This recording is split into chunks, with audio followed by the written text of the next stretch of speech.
ৰাজ্যত বান পৰিস্থিতি বেয়া হৈ পৰিছে। গোলাঘাটত কি পৰিস্থিতি? উল্লেখ যে গোলাঘাটৰ সৰুপথাৰত কেনেকুৱা পৰিস্থিতি, নুমলীগড়ত কি পৰিস্থিতি, একেটা সময়তে আমগুৰিত বান পৰিস্থিতি কেনেকুৱা, ইয়াৰ লগতে ৰাজ্যৰ আন কেইবাটাও প্ৰান্তত বান বিধ্বস্ত যিখন ছবি, সেই ছবিখন পোহৰলৈ আহিছে।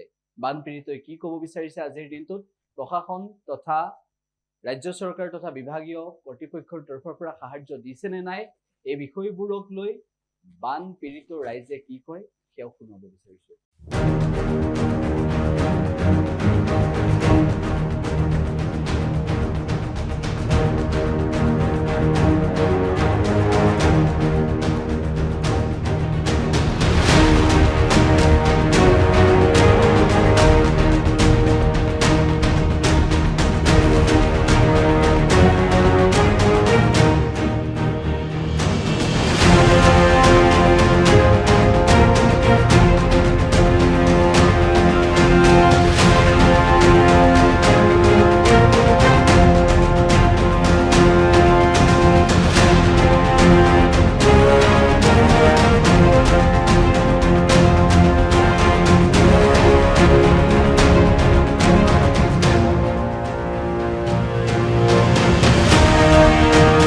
কেতিয়াৰ পৰা হৈছে পানী?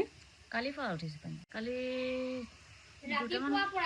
ৰাতিপুৱাৰ পৰা অলপ অলপ উঠি আছে মানে, তাতে গধূলি বেছিয়ে উঠি গ'ল মানে, গোটেই ঘৰে চৰে সোমাই গ'ল।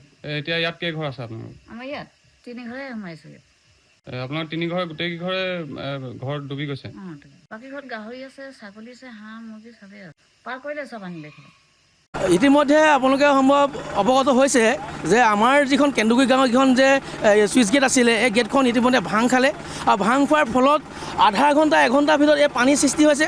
আৰু চবতকৈ দুখৰ বিষয়, আমাৰ গাঁওখনৰ কৃষকসকলে আপোনালোকে নিশ্চয় গম পাইছে যে আমাৰ এই গাঁওখনৰ মানুহবিলাক কৃষক হয়, আৰু তেওঁলোকে ইতিমধ্যে বহুত মানে মানুহে কঠীয়া পাৰিছিলে, আৰু লগতে আমাৰ হাজিৰাত লৈ পেলাই মানুহবিলাকে ধান ৰুইছিলে। বহুত দুখ লাগিছে, আমাৰ বহুত কঠীয়াও আছিলে, বহুত ধান আছিলে, বহুত আমাৰ কৃষকসকলে ধান খেতি কৰিছিলে, এতিয়া চব ডুব গ'ল। আৰু লগতে আমাৰ ওচৰতে একদম ওচৰতে আছে আমাৰ ভবালিটোপ গাঁওখন, আৰু লগতে আমাৰ বিভিন্ন ইয়াত গাঁওবিলাক আছে। ইতিমধ্যে আমাৰ ইয়াত ক'বলৈ গ'লে বহুত গাঁও আছে, বৰবালিটোপ, কদৈগুৰি, কেন্দুগুৰি, জাতিপতীয়া, মিঠাম চাপৰি, আমাৰ হালোৱা গাঁও, আপোনাৰ এইফালে নেপালী গাঁও বুলি এখন আছে। গতিকে বহুত গাঁও আছে, ইতিমধ্যে সকলো গাঁওখিনি ডুব গ'ল। মই অনুৰোধ জনাইছোঁ চৰকাৰক যে চৰকাৰে ইয়াৰ ব্যৱস্থা এটা লওক, আৰু প্ৰশাসনে ইয়াৰ ব্যৱস্থা লওক, কাৰণ 1 ঘণ্টা আধা ঘণ্টাৰ ভিতৰত এই পানী ইমান মানে হৈছে। গতিকে প্ৰশাসনে আৰু চৰকাৰে যদি আমাৰ গাঁও মানুহবিলাক যিবিলাক গাঁও এতিয়া ঘৰতে আছে, সেই মানুহখিনিক যদি উলিয়াই আনিব পাৰে, নিশ্চয় ধন্যবাদ জনাম।